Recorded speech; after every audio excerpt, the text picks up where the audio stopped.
यो चलचित्र मनोरञ्जनको लागि मात्र बनाइएको हो। यसमा देखाइएका पात्र काल्पनिक हुन् र यो कसैको जीवनसँग मिल्दैन। कृपया यसलाई यथार्थमा नलिनुहोला र पुरै चलचित्र हेरेर जानुहोला। धन्यवाद।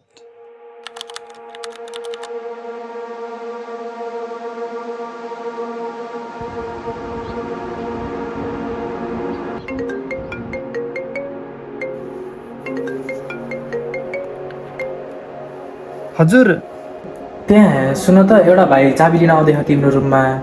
त्यो रुम त्यसको रुम चाहिँ 6 नम्बर हो। चाबी दिएर पठाइदियो ल 6 नम्बरमा। त्यो भाइले चाहिँ यहीँ 9 नम्बर रुममा जान भन्नु न, म यहीँ चाबी दिएर पठाउँछु।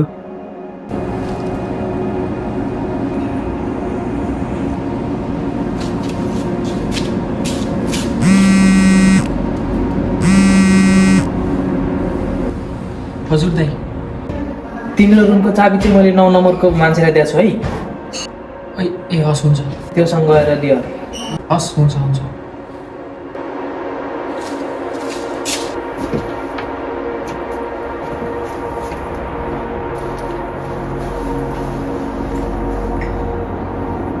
ए तिमी हो नेपालबाट आएको अहिले?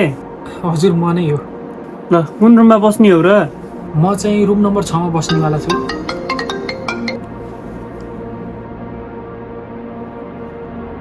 ल ल हुन्छ हुन्छ ल।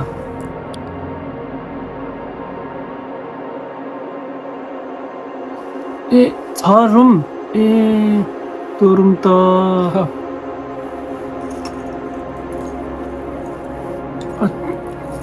त्यो 6 नम्बर रुममा त अब धेरै भगेरै मान्छे नबसेको। अब कस्तो छ अब? हो र, अब जे भयो नि, अब सहनु पर्ला नि। चाबी यही हो के अरे? लौ हुन्छ, धन्यवाद है त तपाईँलाई।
सपनाको सहर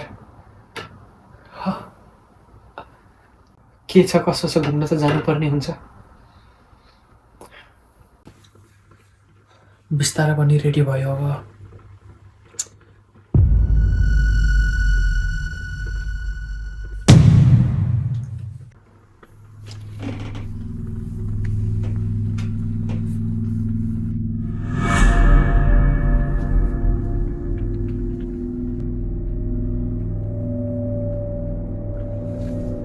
भर्खरको भर्खर हिउँ।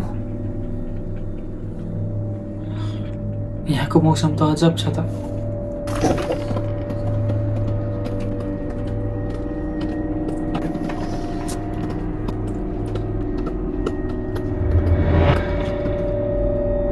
केटाहरूलाई देखाउनु पर्छ यो त।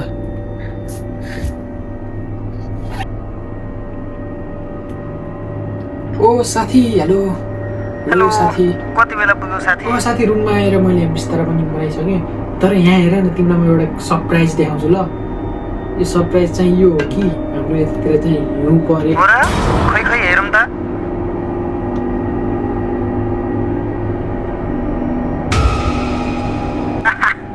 दोस्तले नि जाने बित्तिकै ब्याङ गरिदिउँ यार। एकछिन ल साथी, ब्याङ गरे होइन, म तिमीलाई हिरोकालाई एकैछिन ल। भर्खरको भर्खर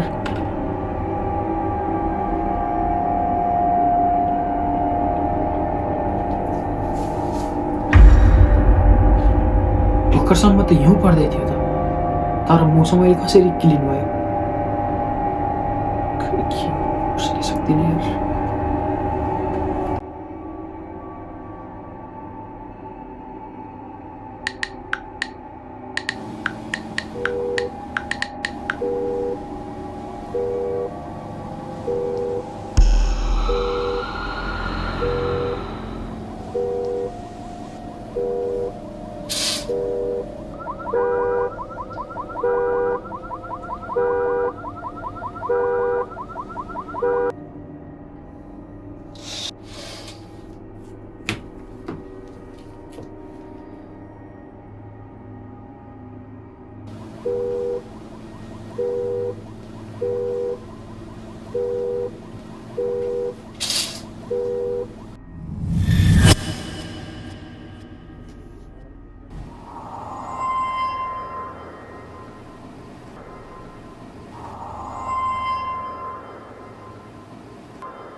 सायद मेरो सपना थियो होला। ठाउँ नै फरक छ त यहाँ।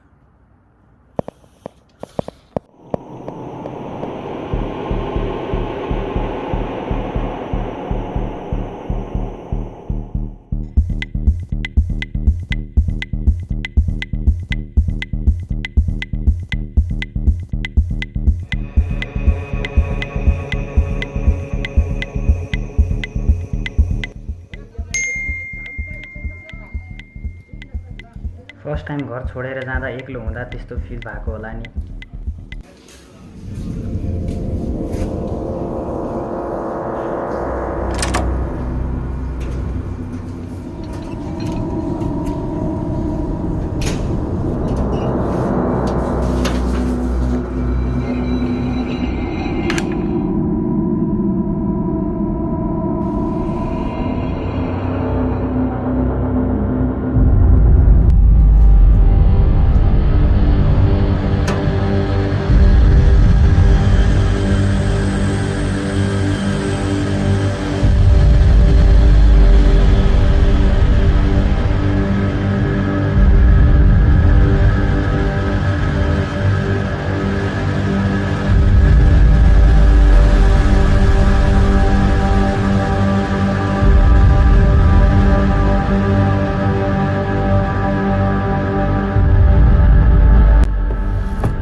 birthday to you. Happy birthday to you. Happy birthday to you. Happy birthday to you. Happy birthday to you. Happy birthday.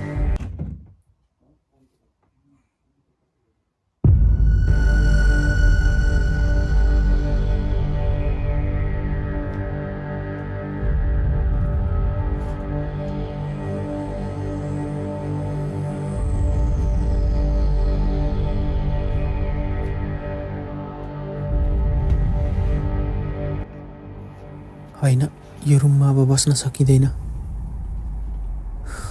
Hunted छ सबै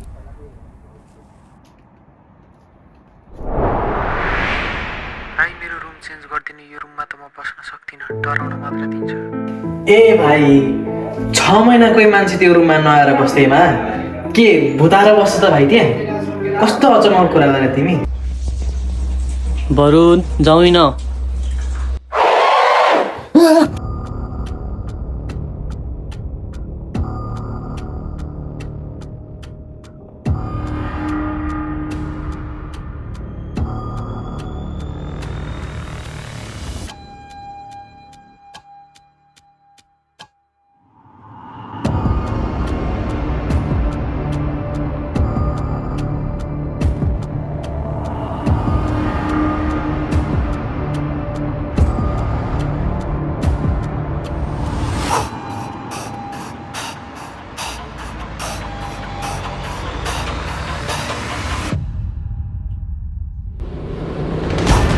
मैले चाहिँ कसैलाई पनि भन्नु नसकेको कुराहरू आज यो भिडियो मार्फत म भन्न चाहन्छु जो कोहीले पनि यो फोन भेट्नुहुन्छ या यो भिडियो पाउनुहुन्छ सायद त्यो समयसम्म चाहिँ म यो दुनियाँमा चाहिँ हुँदैन होला मेरो नाम चाहिँ विकास म चाहिँ हाल 3 महिना अगाडि चाहिँ नेपाली पसलमा काम पाइन्छ गर्ने भनेर चाहिँ म आएको थिएँ है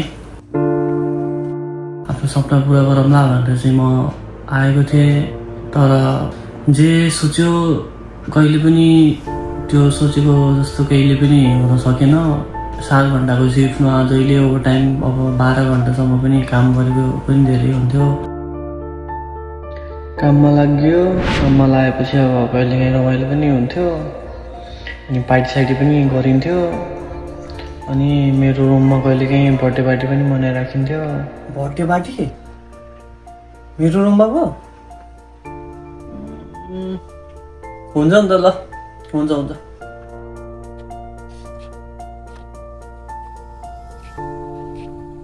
जति दुःख गरे पनि अब नेपाली पसलको जुन म रेस्टुरेन्टमा जति काम गरेको थिएँ त्यो दाइको पसलको मान्छेले चाहिँ अर्को महिना दिउँला भन्दै पैसा पनि मेरो स्यालेरी पनि दिनु भएन अनि नेपालबाट पनि टर्चर त्यस्तै अब ऋण लिएको मान्छेहरूले टर्चर पनि त्यस्तै गर्ने अब यहाँ पनि दुःख पनि छ खानाको पनि आफ्नो टाइम छैन त्यहाँमाथि पैसा पनि दाइले अब नेपाली पसलको दाइले पैसा पनि नदिएर हेलो भाइ मेरो पैसा चाहिँ कहिले हुन्छ नि तिमीलाई ल्याएको र तिम्रो टिकटको पैसा चाहिँ मैले कटाएको छु तिमी नआत्यो क्या अहिले त्यसको बिस्तारै कुरा गरौँला बिस्तारै मिलिहाल्छ नि आफै भाइ त्यस्तो नभन्नु नि लास्टमा हुन्छ नि त्यस्तो भयो भन्दा म त यहाँ पार्टीमा आएको छु अब त्यो पसलमा हिसाब किताब गरौँला नि हामी यहाँ पार्टीमा आएको छु एउटा साथीको पार्टी थियो त्यही भएर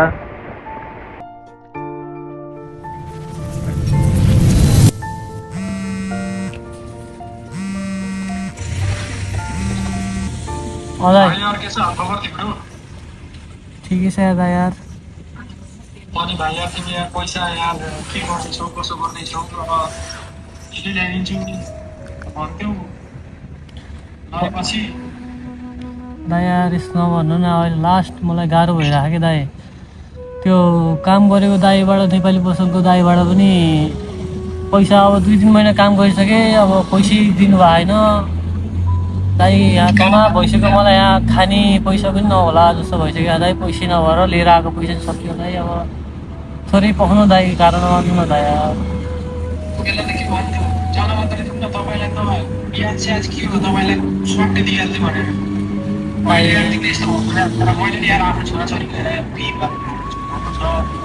दाइ यार मैले हजुरलाई भने नि यार त्यो 2 दिन महिनाको पैसा नि दिएँ दाइ अब म के गरौँ दाइ यार पैसा नि दिँदा दाइ अनि मैले यहाँ घर पनि अब त्यत्रो ऋण छ दाइ हजुरलाई पनि दिन पाएन म आफै यहाँ मरङ्गी बाँच्नु जस्तो भइसक्यो दाइ यार एक महिनामा सक्छौ होला नि खै यार दाइ यार 1 महिनामा त त्यो यार मलाई नि गाह्रो हुन्छ नि त म पनि त मान्छे नै त हो नि मेरो जस्तो यार अब ठिक छ त विदेशमा दुःख हुन्छ त थाहा छ तै पनि अब यस्तो त नगर न यार होइन दाइ दुःख त गरिरहेको हो दाइ त्यही नि पैसै दिन्न दाइ त्यो नेपाली बसाउने दाइ के गरौँ म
दाइ तपाईँ पो म त को रहेछ भनेर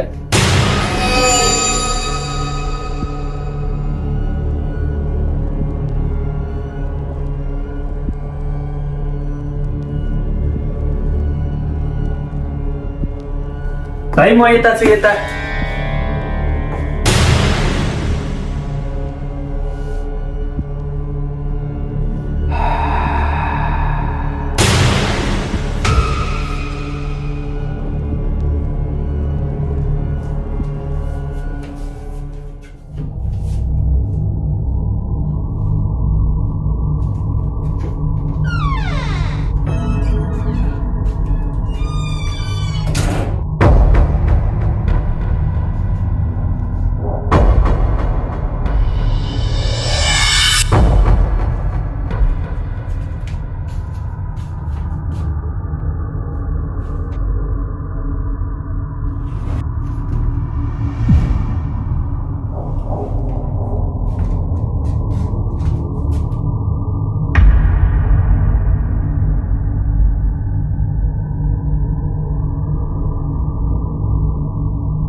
यो हुन सक्दैन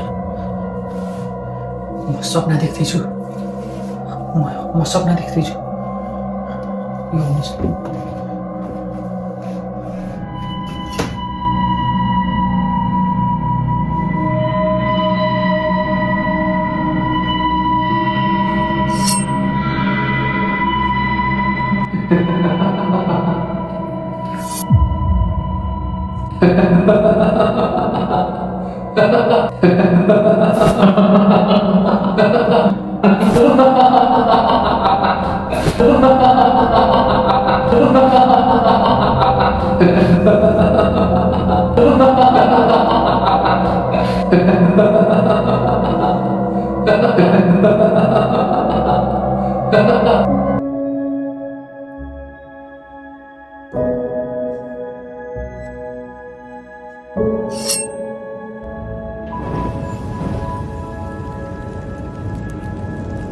रुम नम्बर 7 मा आगो लागेर यो 6 नम्बर रुमको भाइ पनि उठेको छैन ढोका ढकढकाउँदा पनि उठेन के गरे हो कुन्नी भित्रै यो बिल्डिङ पनि एकदम पुरानो भएर होला मर्मत गर्न पर्ने छ